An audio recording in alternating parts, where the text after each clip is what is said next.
Hello, c'est Greg. Dans cette vidéo, on va voir quels sont les avantages et les inconvénients du métier de marchand de biens. Si toi aujourd'hui tu veux te lancer dans ce domaine et devenir marchand de biens, peut-être que tu te poses la question, quels sont les avantages et les inconvénients du métier? Aujourd'hui, je suis marchand de biens depuis plusieurs années, donc je peux te faire un retour d'expérience par rapport à ça. Donc je vais te partager les avantages et les inconvénients, mais honnêtement, entre toi et moi, je trouve qu'il y aura beaucoup plus d'avantages à exercer ce métier que d'inconvénients. Aujourd'hui, je suis entrepreneur depuis plus d'une quinzaine d'années. J'ai vraiment créé et géré plusieurs business, que ce soit dans le commerce, dans la prestation de services, etc. Et je trouve que le métier de marchand de biens est vraiment passionnant et personnellement, moi, je sais que j'ai trouvé ma voie. Donc, je vais quand même te partager aussi pas mal d'inconvénients et c'est par ça qu'on va commencer. Alors déjà, une des premières choses, c'est que quand tu vas te lancer dans le métier de marchand de biens, tu vas être seul. Et je pars du principe où, quand tu vas te lancer et que tu vas créer ta société, tu n'auras pas d'associé. Tu vas créer une société tout seul. Si par exemple, tu crées une société avec un ou plusieurs associés, là c'est complètement différent parce que tu pourras échanger, tu pourras faire un partage d'expérience. Mais la plupart du temps, les personnes qui se lancent dans ce domaine-là, souvent en plus quand on se lance, c'est dans une seconde activité. Donc les trois quarts du temps, les personnes, ils ont un job à côté et ils exercent ça en seconde activité. Donc ils vont créer une société et ils seront seuls dans cette société-là. Donc, qui dit seul, dit que tu vas devoir gérer un petit peu tous les aléas qu'il peut y avoir, tu vas devoir gérer tes projets de A à Z, bref, dans tous les cas, au début, tu vas être un petit peu seul pour tout faire de A à Z. Donc ça, c'est un des petits inconvénients qu'il peut y avoir, parce que quand tu connais pas trop le métier, tu peux te poser en fait beaucoup de questions par rapport à ça. Donc ça, on va dire, c'est un des premiers inconvénients. Le deuxième inconvénient qu'il peut y avoir, c'est que dans le métier de marchand de biens, on doit gérer pas mal de domaines. On doit quand même connaître pas mal de choses. Même si nous, en tant que marchand de biens, on va jouer un petit peu le chef d'orchestre et s'entourer de pas mal de personnes, et ça aussi, ça fait partie des avantages, mais je vais rentrer dans le détail juste après, on va devoir gérer certains domaines, comme de l'administratif, du juridique, de l'urbanisme, de la commercialisation, de la négociation, bref, on va toucher un petit peu à pas mal de domaines et il faut quand même qu'on maîtrise tout ça. Et au début, ça peut prendre un petit peu de temps pour pouvoir maîtriser un petit peu tous ces domaines-là. Ensuite, il y a une autre chose aussi qui n'est pas négligeable et parfois peu de personnes en parlent. Le métier de marchand de biens, c'est quand même un petit peu un métier à risque. Pourquoi je te dis ça? Parce que quand tu vas te positionner sur certains projets, parfois tu peux te positionner sur des projets qui vont valoir plusieurs centaines de milliers d'euros. Donc tu vas faire souvent des prêts pour obtenir un financement et gérer ces projets-là. Alors bien sûr, à côté de ça, tu vas sûrement dégager des très très bonnes marges, mais il ne faut pas oublier qu'on prend toujours un risque. Bien sûr, on essaye de maîtriser ce risque au maximum, mais ça, il ne faut pas l'oublier. Ensuite, une autre chose, c'est que parfois, quand tu débutes et que tu n'as pas encore créé ton réseau, que tu n'as pas encore énormément de connaissances dans ce domaine-là, eh bien, tu peux mettre un petit peu de temps à trouver ta première bonne affaire.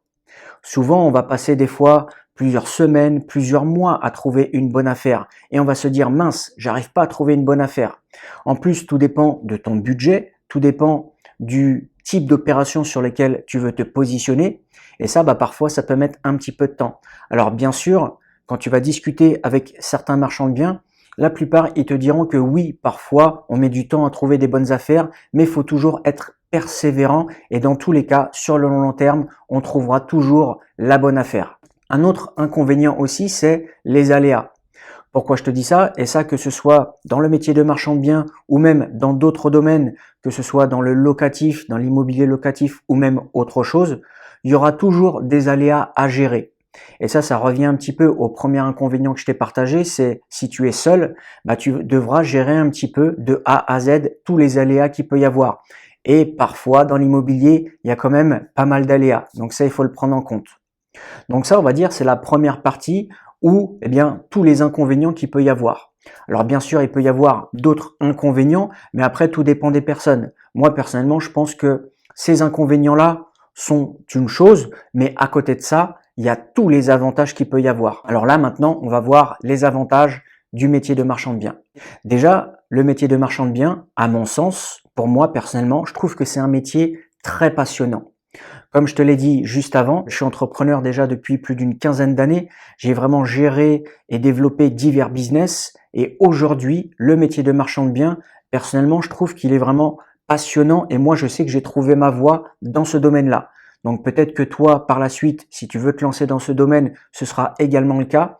Ensuite, une autre chose, c'est que bien sûr, comme je te l'ai dit au début, on peut être seul quand on débute, mais le truc, c'est que je t'ai dit aussi qu'on est un chef d'orchestre.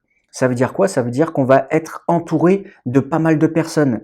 Et l'avantage qu'il y a, c'est que les personnes avec qui on va s'entourer, c'est des personnes qui sont intéressantes. Que ce soit par exemple des agents ou des mandataires, que ce soit par exemple des géomètres, des notaires, des banquiers, bref, toutes les personnes que l'on va côtoyer, c'est des personnes qui peuvent nous apporter énormément de choses et qui sont très enrichissantes. Et grâce à ces personnes-là, indirectement, sur le long terme, tu vas augmenter énormément tes connaissances. Donc moi, je trouve que c'est vraiment très intéressant d'être entouré de toutes ces personnes-là, même si on peut exercer l'activité seul. Donc ça, c'est un autre avantage aussi au métier de marchand de biens, c'est qu'on va jouer le chef d'orchestre, on va être entouré de pas mal de personnes qui, sur le long terme, vont nous faire augmenter nos connaissances. Une autre chose aussi, un autre avantage, et ça, c'est pas négligeable, c'est que le métier de marchand de biens, il peut rapporter gros.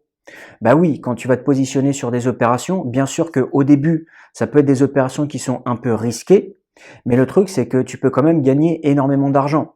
Quand je te dis énormément d'argent, tu peux gagner par exemple des marges, selon les opérations sur lesquelles tu vas te positionner, de 5 à 6 chiffres. Donc ça, c'est quand même quelque chose qui n'est pas négligeable.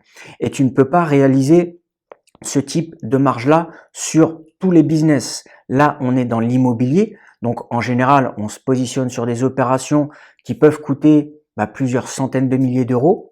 Donc, bien sûr, on prend un petit risque, mais à côté de ça aussi, le gain n'est pas négligeable. Il est quand même assez important. Et en une seule opération, on peut faire quand même des gros coups. Tu peux gagner énormément d'argent en une seule opération. Si en une seule opération, tu te positionnes et tu arrives à réaliser 6 chiffres de marge, je t'avouerai que quand même c'est super intéressant. Ensuite, un autre avantage, et ça qui n'est pas négligeable, c'est que le métier de marchand de biens peut te permettre d'avoir beaucoup de temps pour toi. Pourquoi je te dis ça? Parce qu'en fait, c'est pas un métier où tu vas travailler 5 jours par semaine, 8 heures par jour. Comme je te l'ai dit, il y a pas mal de personnes qui exercent ce métier en seconde activité. Ils ont un travail à côté de ça et ils arrivent à développer des projets de marchand de biens. Donc dis-toi que quand tu vas exercer ce métier-là, tu vas pas travailler 5 jours par semaine, 8 heures par jour. Bien sûr, tu peux faire des petites choses tous les jours, mais ça va pas te prendre 8 heures par jour. C'est quand même très avantageux. Et à côté de ça, en plus, quand tu vas te positionner sur certains projets, bien sûr, après, tu vas devoir travailler un peu, mais c'est pas quelque chose vraiment que tu vas faire à plein temps, comme je te l'ai dit, 8 heures par jour. Donc ça, personnellement, je trouve que c'est un bel avantage parce que ça peut te permettre d'avoir beaucoup de temps libre, que ce soit pour toi, pour tes loisirs ou même pour ta famille. Un autre avantage aussi qui n'est pas négligeable, c'est que le métier de marchand de biens te permet d'être indépendant. Tu vas être ton propre patron. Donc bien sûr, si par exemple à côté tu as un autre job, ça c'est différent, mais quand tu vas être avec ta société, tu vas être indépendant, tu vas être ton propre patron. Donc ça c'est vraiment super pour pouvoir avoir un avant-goût aussi de l'entrepreneuriat. Et le truc, c'est que sur le long terme, imagine après ta société de marchand de biens, elle fonctionne très très bien, tu arrives à gagner pas mal d'argent avec, rien ne t'empêche après peut-être d'exercer cette activité-là à plein temps. Personnellement, moi je sais que j'exerce cette activité à plein temps. Donc pourquoi pas toi aussi par la suite.